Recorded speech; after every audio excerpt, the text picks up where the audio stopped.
I want to do a video on the oceanic demigod Maui, but I feel like a lot of people don't really know much about him.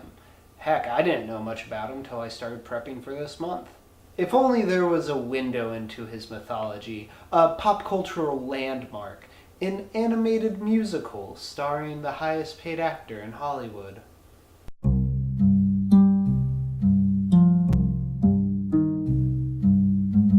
Today we're going to be looking at how Disney portrayed Maui as kind of a way to lay down a groundwork knowledge of who Maui is. So I feel like I have to say this in every other video, but obviously I'm not an expert. Both in Maui's mythology and in Moana, I've seen the movie like 1.5 times, and oceanic mythology is pretty dense.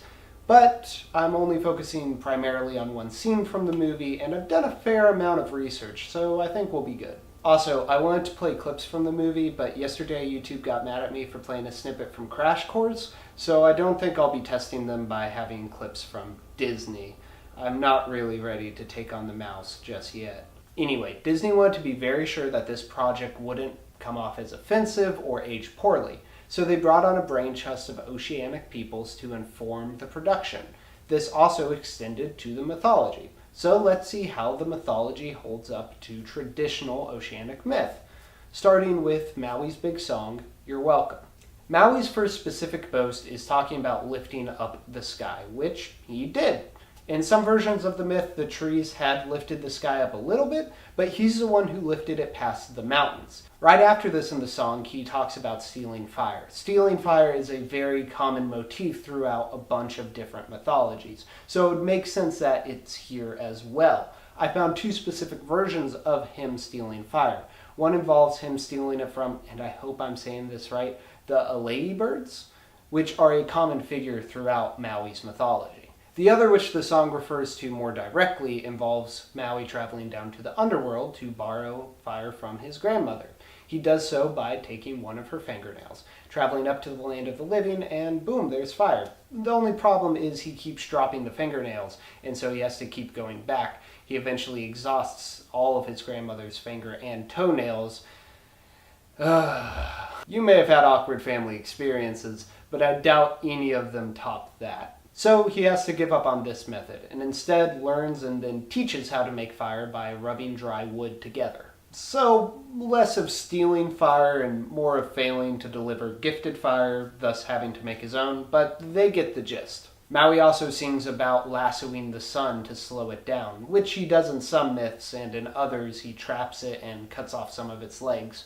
His motivation in both these stories is the same as in the song. The days go by too quick, so he wants to slow down the sun. I couldn't find a direct correlation to the part where he talks about harnessing the winds, but there is a myth where he builds a kite, and we see that in the film.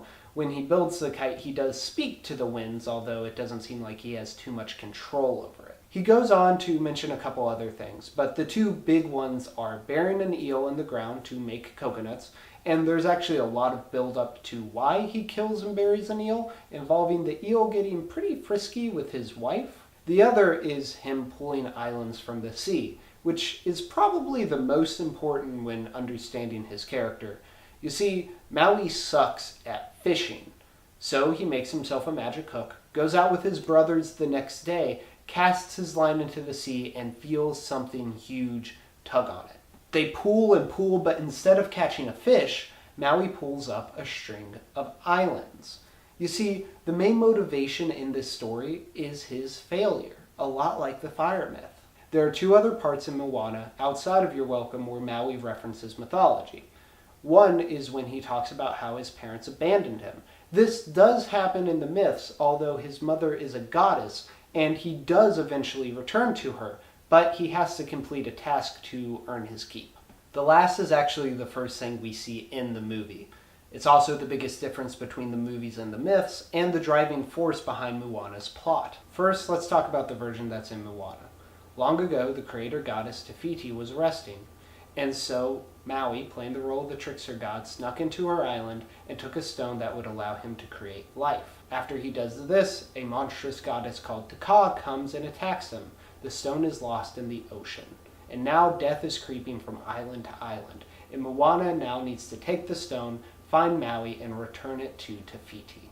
As one can imagine, everything with Moana is not actually in the myths, and this whole business about the Stone of Creation is also a movie exclusive. But there is a very similar myth with Maui traveling to steal something of great value. Maui wants immortality. For himself, but also for humans. He often plays the role of a hero who brings great gifts, so why not the greatest gift of them all? He travels with the Alei birds to the goddess of night, and tells them that he plans on climbing inside her while she sleeps and stealing immortality.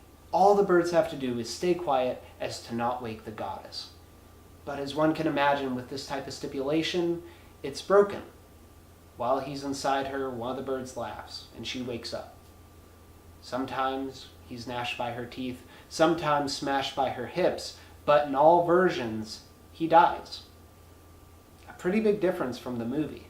So if it's not obvious already, failure is kind of Maui's thing. He's a great hero who does many great things, but he often fails before he succeeds. He's the guy who lifted the sky, but he's also the guy that sucks at fishing. He brings fire, but only after repeatedly losing its source. All heroes die in myth. But what makes Maui's death interesting is that failure wasn't absent from his life. It was all throughout it. So his death, it seems fitting. Moana stays pretty close to Maui's mythology. There's a little alterations here and there, some condensing, and of course he doesn't die, but it keeps one thing consistent. Failure. He fails in Moana. He fails when he steals the Creation Stone. He fails by stealing the Creation Stone. And he puts the world in danger because of it. But in the movie he gets to do what he could have never done in his own mythology. He learns, he overcomes, and he survives. So there's Maui, in my opinion one of the most interesting heroes in all of mythology. And since we've created a little bit of a baseline, let's keep talking about him. Tomorrow we'll look at that myth with him and the eel in a little bit more detail. I'll see you tomorrow, VEDS. May our stories outlive us all.